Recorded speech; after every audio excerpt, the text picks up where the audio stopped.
നമ്മളെപ്പോലത്തെ വട്ട് team എവിടെയെങ്കിലും ഉണ്ടാവോ അറിയില്ല കേട്ടോ. എന്നാലും ഇതാ ഒരു രാത്രികൾ പുറത്തു പോക്കാം കേട്ടോ.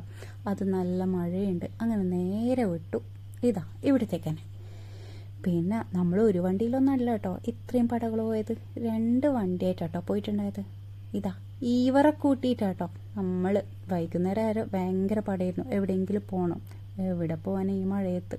അങ്ങനെ നേരെ വിട്ടു. ഇതാ ഇവിടെ കയറിയാൽ ഓരോരുത്തർ ഇതാ കത്തിയും കോലെല്ലാം കൈമം പിടിച്ചിട്ട് ഫസ്റ്റ് എനിക്ക് വേണമെന്നില്ല കേട്ടോ. എന്താ ചെയ്യേണ്ടതെന്ന് ആക്കാൻ ഐഡിയ ഇല്ല. ഇതാ ഫസ്റ്റ് കിട്ടിയത് ഈ ഒരു സാധനം കേട്ടോ. അതിൽ ഒന്നും തള്ളു ഓക്കെ അങ്ങനല്ല, 2-3 ഓർഡർ ചെയ്തിട്ടും കാര്യമില്ല. ലാസ്റ്റ് അതൊക്കെ വേസ്റ്റ് കേട്ടോ. അതിലും നല്ലത് ഒന്ന് ഓർഡർ ചെയ്ത് എല്ലാവരും അടികൂടി കഴിക്കലാട്ടോ. അങ്ങനെ അത് കഴിച്ചു. പിന്നെ ഇതാ പാനിപ്പൂരി, അത് നമ്മളുടെ ഒരാൾക്ക് ഭയങ്കര ഇഷ്ടമുള്ള സാധനം. പിന്നെ അവസാനം ഇങ്ങനെ ഇരുന്നു കേട്ടോ. അങ്ങനെ അതെല്ലാം കഴിച്ച് നേരെ വീട്ടിലേക്ക്. പിന്നെ സുഖസുന്ദരമായിട്ട് ഉറങ്ങി. ഇത്രയേ ഉള്ളൂ.